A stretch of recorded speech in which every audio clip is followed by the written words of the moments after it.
All right, guys, so now we're back over here.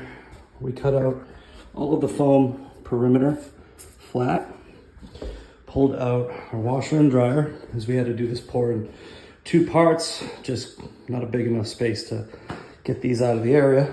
And I dropped a second SLU pour to match the SLU pour from yesterday. Now, this is a cold joint, which normally would be a no-no, but we're gonna go over this whole thing with uncoupling membrane, so it shouldn't be a problem. Plus it's right in the laundry area. It's a designated laundry area. Doubt it's ever gonna be moved. But yeah, so now what we're gonna do is give this a few hours to dry, move the washer and dryer back over, and we'll get our Strata Mat set up to this point. When we're gonna do our tiling, we'll tile half the room, then we can move the washer and dryer back over, and then we can put our Strata Mat down, finish the tile installation, put our washer and dryer back permanently after we fix the baseboards and what have you. And that's basically how you do a room with clutter, with large appliances that you can't. I mean, we could obviously just move these to another location, but it's a lot more work than doing it this way. So, all right, stay tuned. I'll show you guys how the Strata Mat's gonna go down. All right, guys, we started rolling out our Strata Mat on the floor here. Got the washer and dryer moved over to this side. This is just dry fit right now. We're going to roll this out end to end. Doesn't really matter which direction you go. And then you're gonna cut it to length, filling in all the areas. So this uncoupling membrane is 1/8 of an inch thick. This is Strata Mat by Laticrete, and Laticrete has these moisture wicking pockets. So these channels will essentially take moisture and hold them in so it evaporates instead of holding in your floor.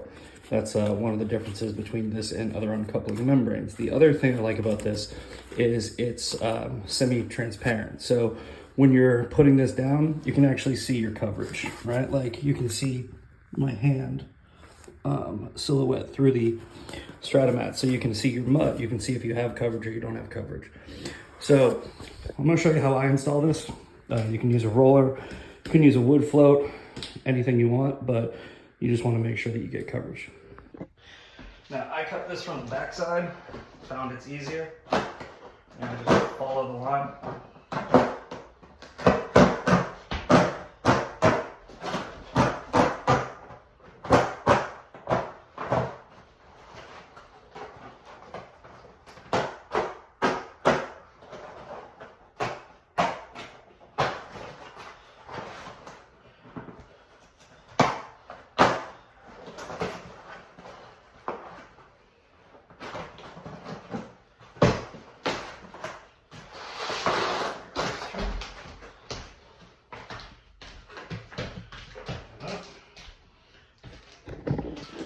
So there's our 2 pieces, and then our third. I think we'll change the direction and do a little 3-piece. All right, so when you're doing a long run, you're just gonna wanna do, a section of it, then get that completely bedded down with full coverage. This is what your full coverage should look like. And then you can just do the rest of the area. I weighted mine down with a tool, and you should be able to just roll it right back out and get the rest of that without this moving because this is already bedded down. All right, guys, I'm gonna speed this up and just give you a rundown of how I'm getting this Strata Mat with full coverage. I used a 253 gold from Laticrete, and as you can see, I made it pretty loose. I like to make my thin set really loose when I'm putting down the Strata Mat. It just makes it easier to get full coverage, especially over an SLU pour. It's not gonna really make too much of a difference if you add a little bit more water. Quarter by quarter trowel. I like to try to get as much of it off as possible. You don't want it oozing out of the sides, and you don't want to have any bubbles. And then I'm just going to work in one direction with my rolling pin here. And as you can see, that Strata Mat's changing colors. I prefer to use gray thin set when I'm putting down Strata Mat because I can really see the coverage coming in there. And that's about it. All right, we're all done for the day.